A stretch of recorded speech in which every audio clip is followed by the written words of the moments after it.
Զրուցում ենք սահմանադրագետ Գոհար Մելոյանի հետ։ Տիկին Մելոյան, քիչ առաջ այսպես միջադեպ տեղի ունեցավ լրագրողների եւ իշխանական падգամավորների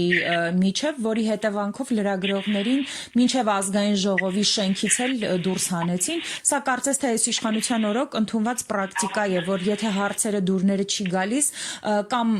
ազգային ժողովի շենքից են հանում, կամ հավատարմագրումից են զրկում, կխնդրեմ իրավական առումով ասեք, առհասարակ ինչի հետ գործ ունենք եւ իշխանության պահվածքը որքանով է տեղավոր իրավական հարթության մեջ։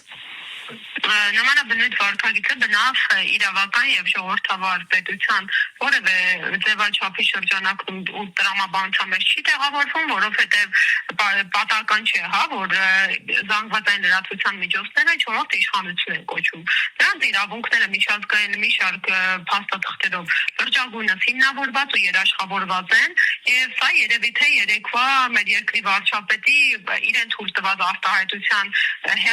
հետևանքն է, որովհետև ինչ արեց նա լրագրողին իրեն ոչ հարմար հարց տվեց, պիտակավորեց եւ ինչ ասեց, որ երևի թե սպառնալի քննչեցրեց, որ ձեր հավատարմագրումը կդադարեցվի։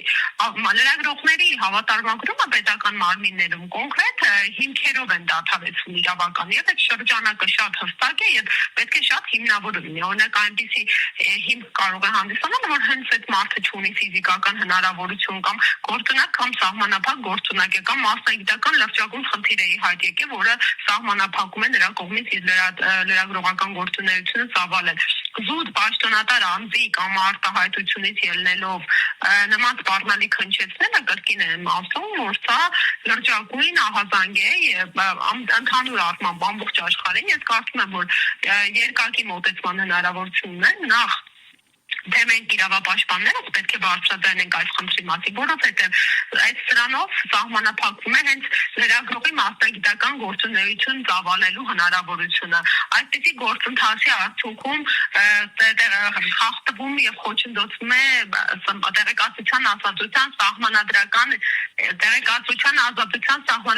իրավունքը։ Այսպիսի գործունեության արդյունքում տեղեկատվություն ստանալու եւ տարածելու ազատության զուգահեռ խոսքի ազատության հնարավորություններ սահմանափակում եւ առավել եւս պետական մարմինների կողմից նման միջամտությունը հերթական ծայրահեղ դրսևորվում է, այսինքն պետական մարմինները ցույց են տալիս, որ իրենց կամ արտահայտությունից ելնելով, ինչպես դուք արդարացիորեն նշեցիք, իրենց համար ոչ ցանկալի հարցերի պարագայում իրենք կարող են սահմանափակել, խոչընդոտել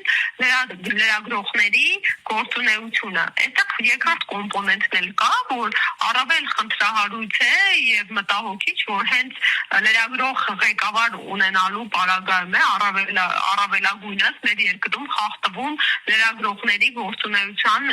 երաշխիքները։ Եվ ի վերջո էլ ես կարծում եմ լրագրողական համայնքը բացի իրավական գործիքակազմից նաև որպես մասնագիտական համայնք կարող են իրենց վերաբերմունքը ցուցաբերել նման իրավիճակներին։ Շնորհակալ եմ մեկնաբանության համար։